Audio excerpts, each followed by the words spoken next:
Hello everyone and welcome back to this second unit, and today we're going to talk pretty briefly about the physical changes in adulthood. It goes without saying that for most of us as adults, and I'm speaking to you as a recently turned 60-year-old, the physical changes that happen for the most part are all downhill.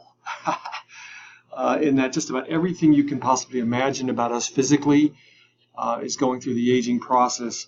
And that means that capabilities, skills, abilities are slowly, can I put it this way, decreasing.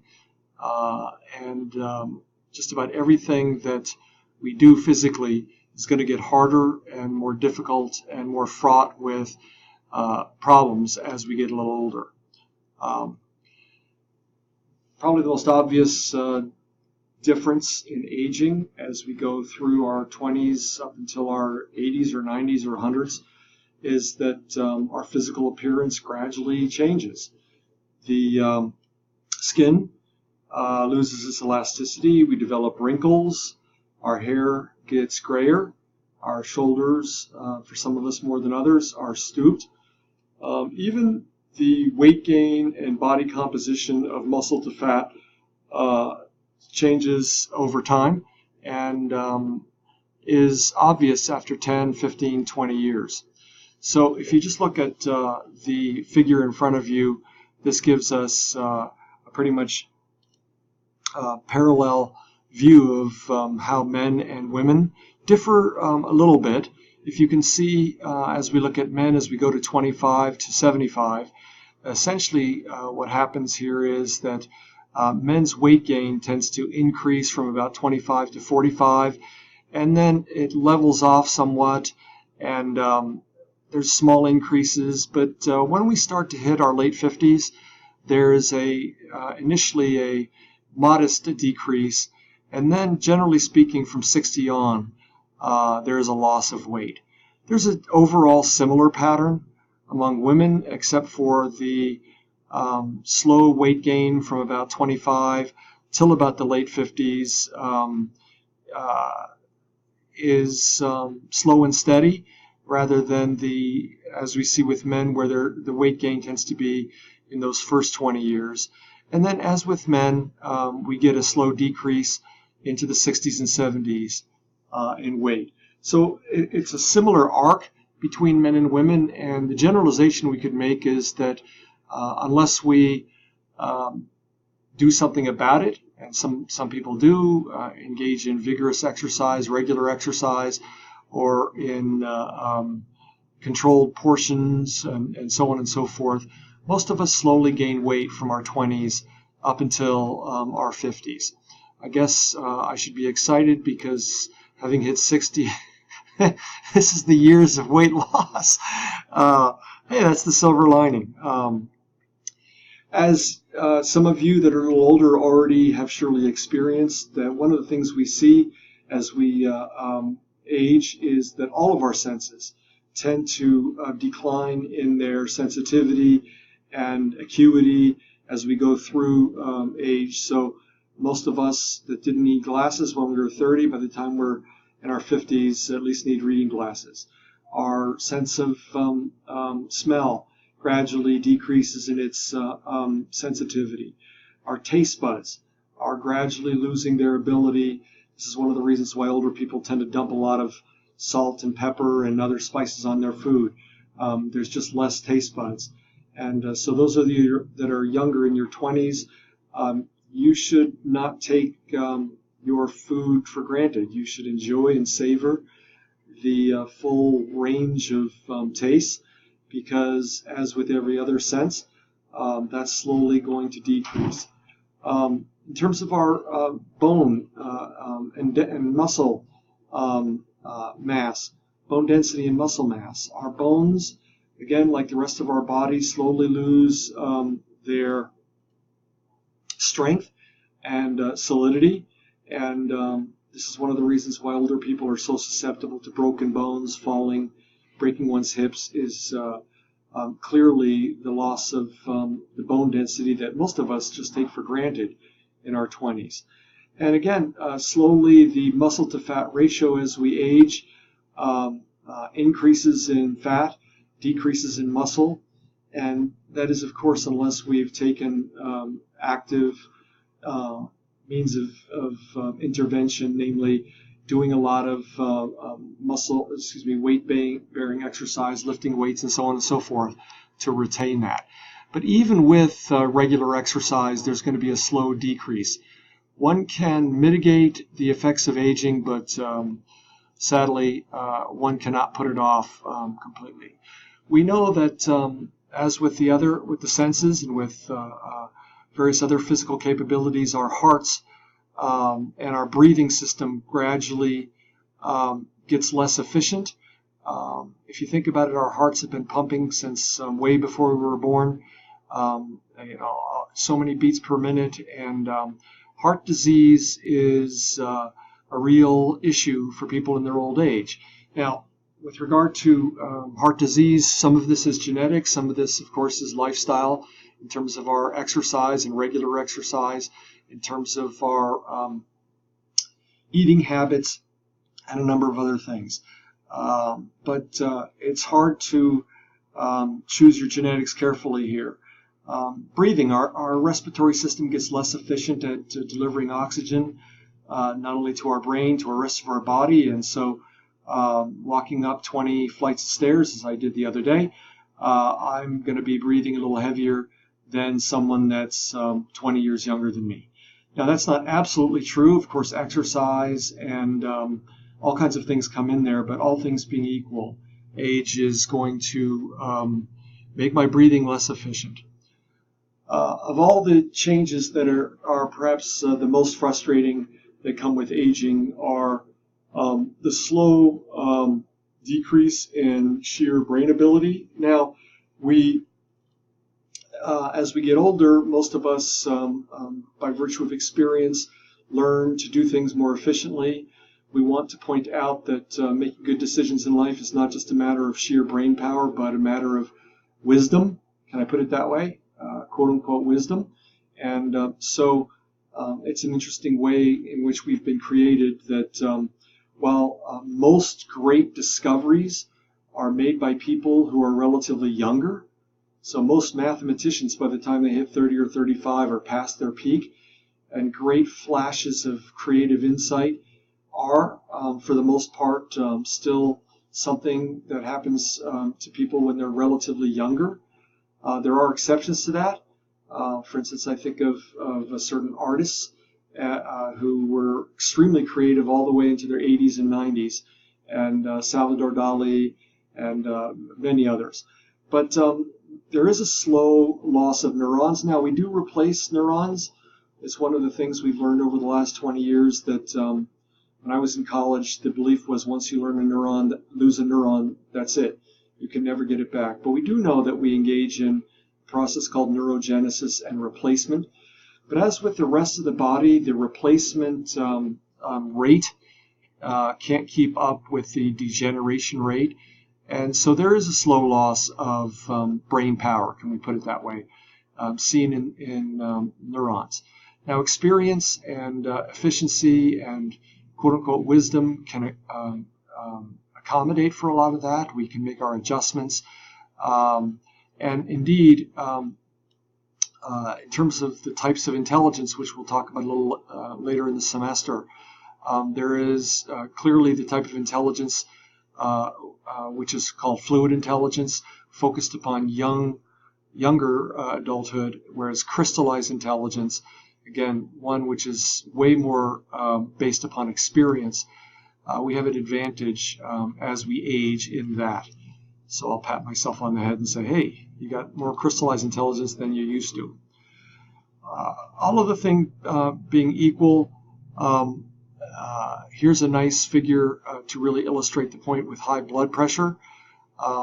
The likelihood of experiencing high blood pressure is almost a perfectly straight line going from the bottom left to the top right. with the percentage of the population on the left and our aging on the right, you can see that while females begin a little lower than males in terms of their likelihood of having high blood pressure, by the time we hit our late 60s into our 70s, females have passed males a little bit. Now, we have to point out that because women live on average longer than men, one of the reasons for this statistic may be that there are a greater proportion of men who have died in their 60s and 70s than women. And so if the rate of death among men was equal to women, the line would probably be almost exactly similar, as you can see it is between 45 and 65. So the long, slow degeneration clearly also affects our biohormonal system, the biochemical system, in terms of not only hormones in our blood, but neurotransmitters in our brain. There are clearly all of our behavior and all of our ability to function is dependent upon our brain's communication with various parts of the body. And communication is done through the nervous system, through neurotransmitters telling one neuron what message to pass on, and then through the bloodstream. We call these neurohormones. And again, the likelihood of problems increases as we age with regard to hormonal replacement. This is one theory, indeed, about why we tend to sleep less. To the surprise of nobody listening to this, our athletic abilities tend to be clustered in the 20s.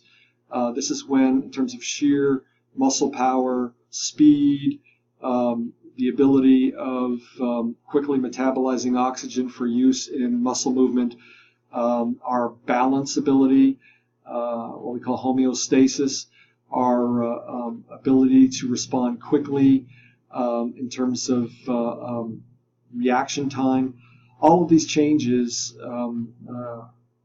are kind of like the high blood pressure, a slow decrease, almost like a dimmer switch going slowly off as we age. And so those of you in your 20s, these are the peak years of your physical ability. Now, I'm a big hiker, particularly in the summer, and so certainly I enjoy hiking and still can hike 20 to 30 miles a day. I've certainly done that even this last summer. And hiking mountains, I can do that. I have to go slower. Last summer I was in Colorado with my 28-year-old son, who's in very, very good physical shape. And even though I had been climbing for the 3 weeks before he joined me from San Diego, which is sea level, in Colorado, I climbed 2 mountains with him one day, and I had finally had to tell him, hey, I can't keep up with you. I need to rest longer. I'll meet you up at the top.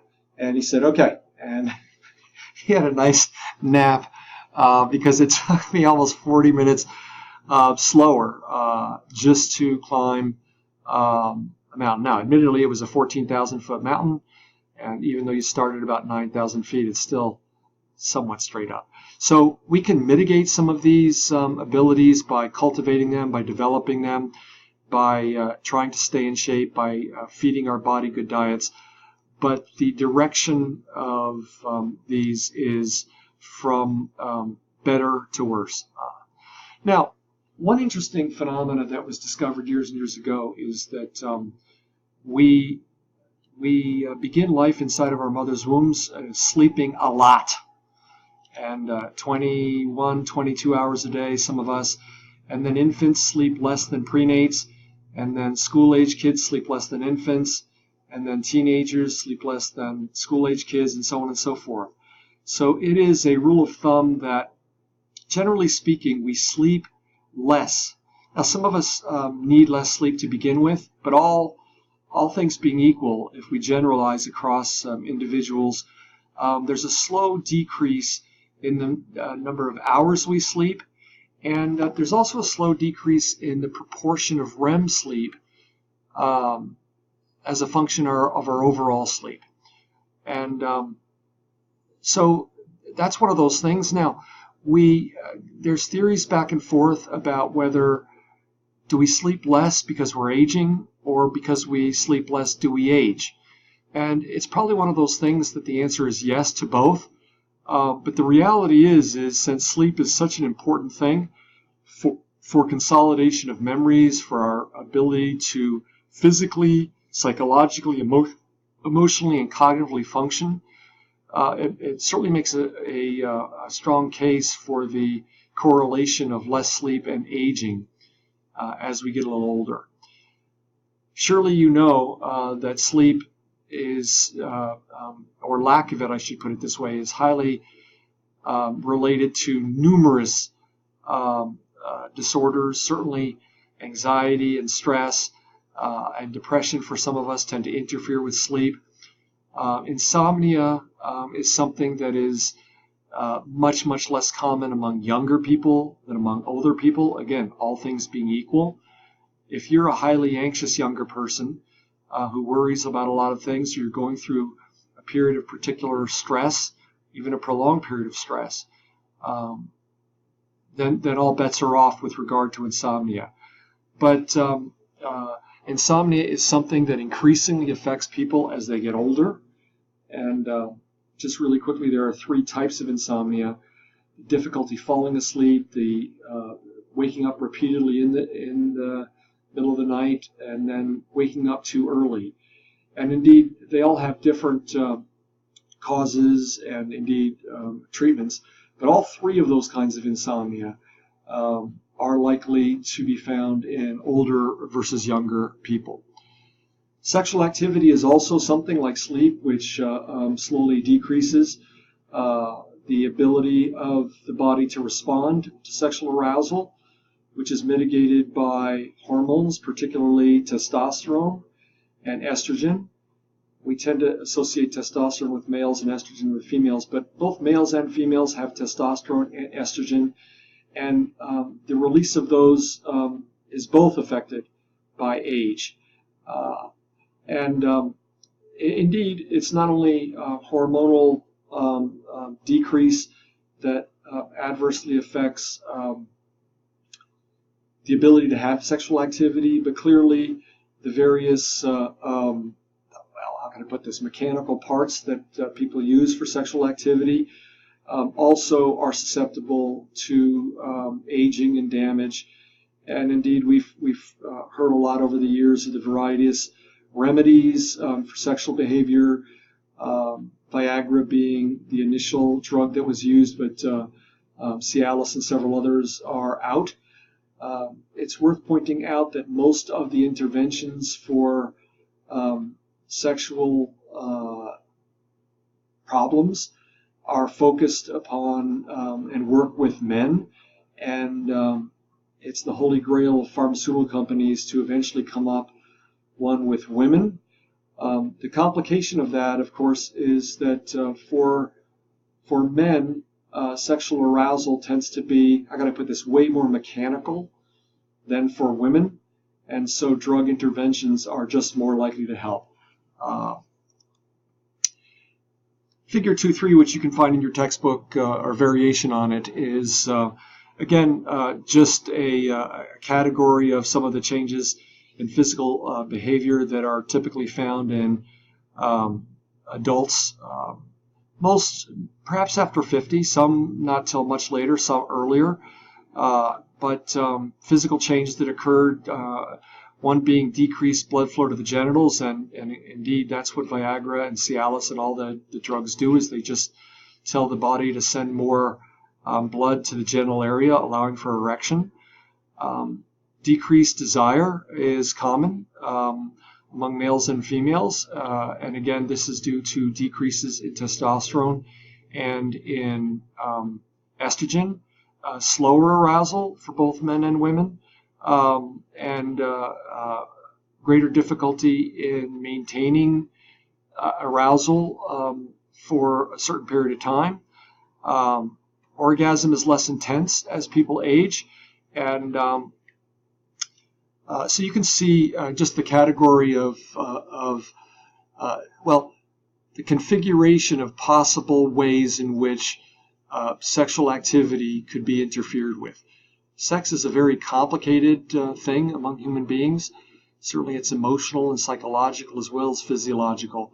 And so what we have here are just really physical changes, to speak of nothing of some of the emotional and psychological changes that may be present given our life circumstances.